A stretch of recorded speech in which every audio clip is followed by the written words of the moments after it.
I'm Captain Ray Acosta.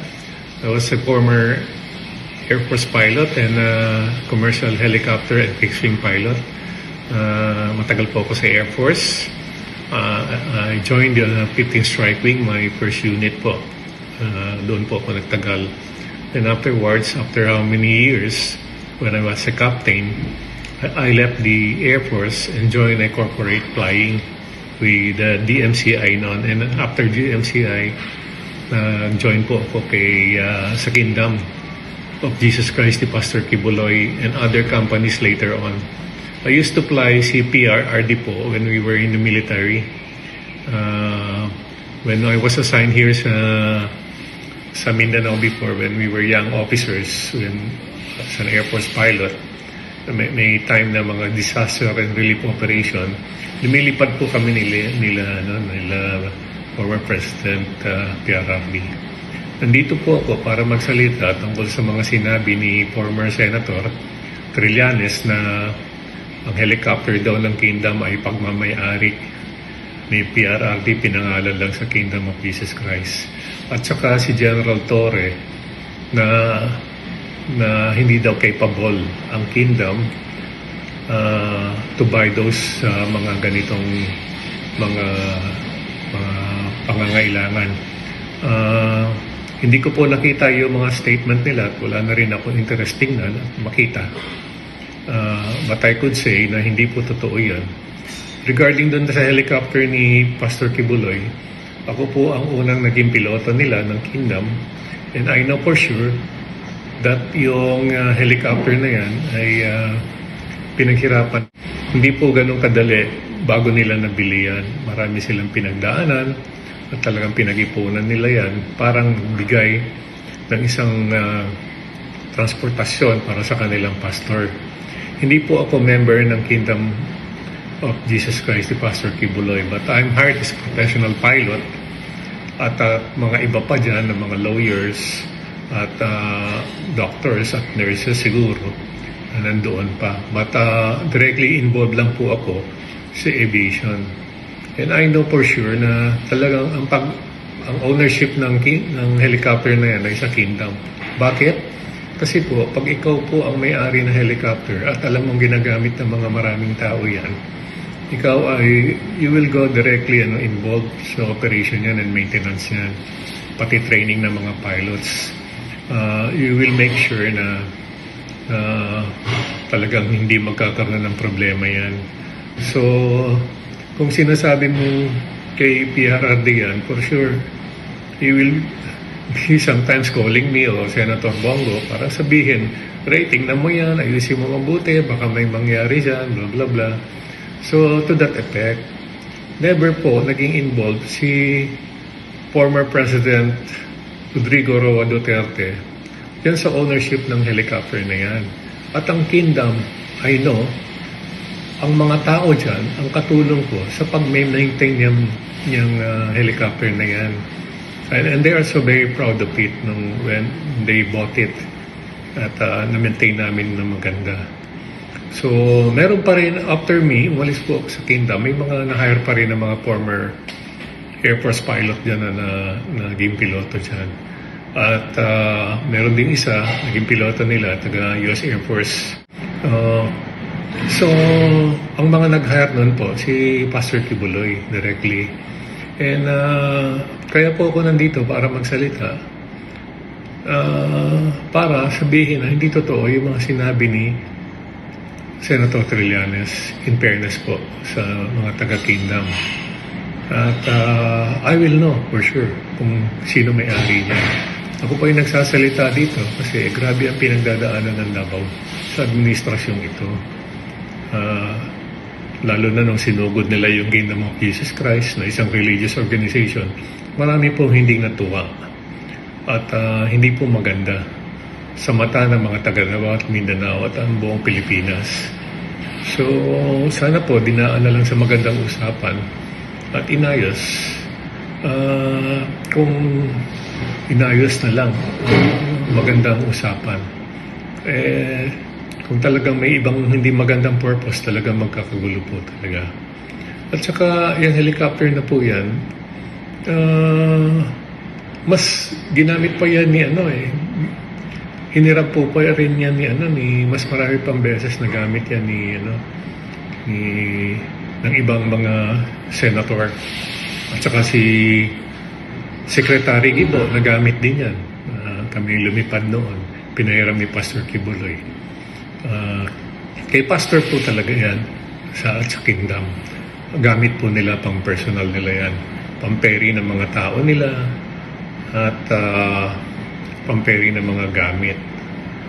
At kung may mga bisita sila ng mga important na tao, parang bumisita doon sa prayer mountain nila.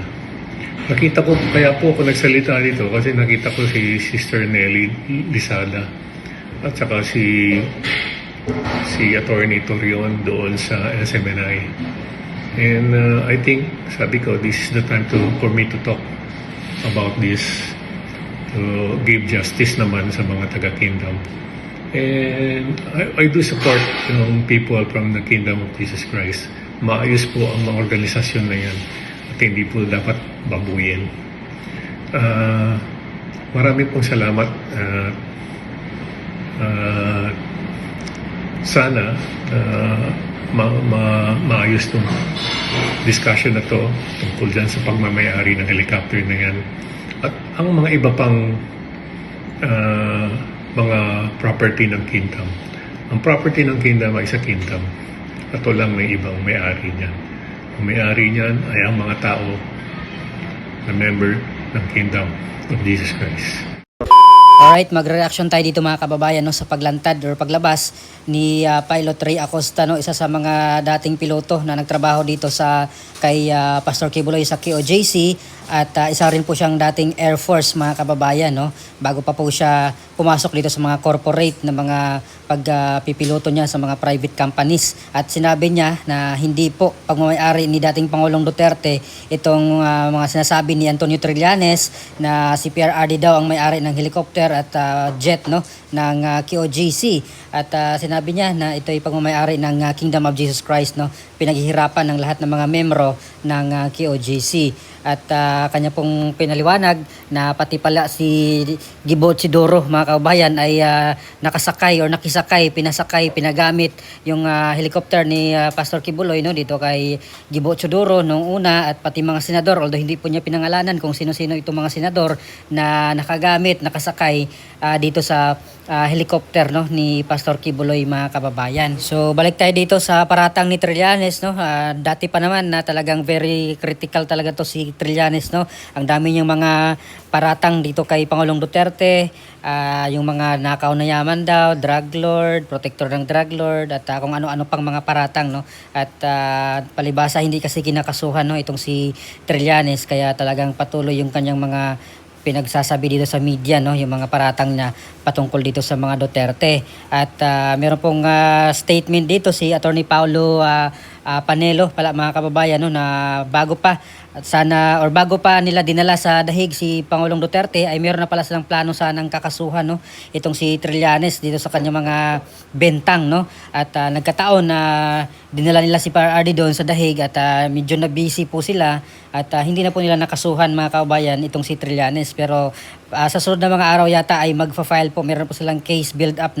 patungkol dito sa kay Trillanes kasi ayaw nga ni PRRD patulan itong si Trillanes, ayaw niyang magkaso pati yung mga kritiko niya ay hindi niya pinapansin at parang dinididman niya, ini-ignore niya lang yung kanyang or yung mga paratang patungkol sa kanya pero ngayon ay kakasuhan na sila mga kababayan at kagaya nga po nung ginawa ni VP Sara Duterte na yung mga paratang ni Madriaga ni Ramil Madriaga doon sa kanyang mga sinasabi doon sa kanyang affidavit ay kinasuhan na rin po ni VP Sara Duterte si Ramil Madriaga ng perjury at libel doon sa Taguig Prosecutor's Office at para sa aking opinion dito mga kabayan tama lang naman po yung ginagawa ngayon ni VP Sara na talagang kasuhan yung mga naninira sa kanya lalo na marami pong mga buwabati ko sa kanya at lalo na palapit na ng palapit yung eleksyon ng 2028 at for sure marami pong mga magsisira talaga sa kanya mga kabayan iba't ibang paratang ay ipupukol na nila kay BP Sara para hindi po siya manalo no sa 2028. Imagine mo naman sa dami ng kalaban ni BP Sara ngayon sa politika at kung sila hahayaan lang mga kababayan no, ni BP Sara na talagang pupuksain siya no, ng mga kung ano-anong paratang ay mamihasa yung mga taong yan. Kaya dapat lang kasuhan po niya mga kababayan. Lalo na kung wala naman silang ebidensya yung mga paratang nila kay BP Sara na tumatanggap ng pera galing sa drug lord, yung sa Pogo, at yung mga Elgatin Wealth, yung kung ano ng mga paratang sa kanya, ay dapat lang kasuhan po ni VP Sara mga kababayan para magtanda no, at para hindi sila basta-bastang paratang kung wala naman silang hawak na ebidensya. Kung purely political lang yung kanilang rason at siraan ng siraan si VP Sara ay narapat lamang po na kasuhan po sila ni VP Sara mga kababayan. Kasi yung kay Trillanes, so kinasuhan po ni Trillanes yung 16 ex-marines at 2 sundalo no, nung inilabas nila na nagbigay di umano o nakatanggap di umano nga itong si Trillanes ng pera na galing doon sa kay Saldico. At kaya hindi pinalagpas si Trillanes, kinasuhan niya rin po yung dating mga Marines at sila Attorney Baligod mga kababayan. So para fair, ikakasuhan rin po itong si Trillanes dito sa kanyang mga paratang no. Kasi parang sobra na, namihasa na ng todo no itong si Trillanes mga kababayan.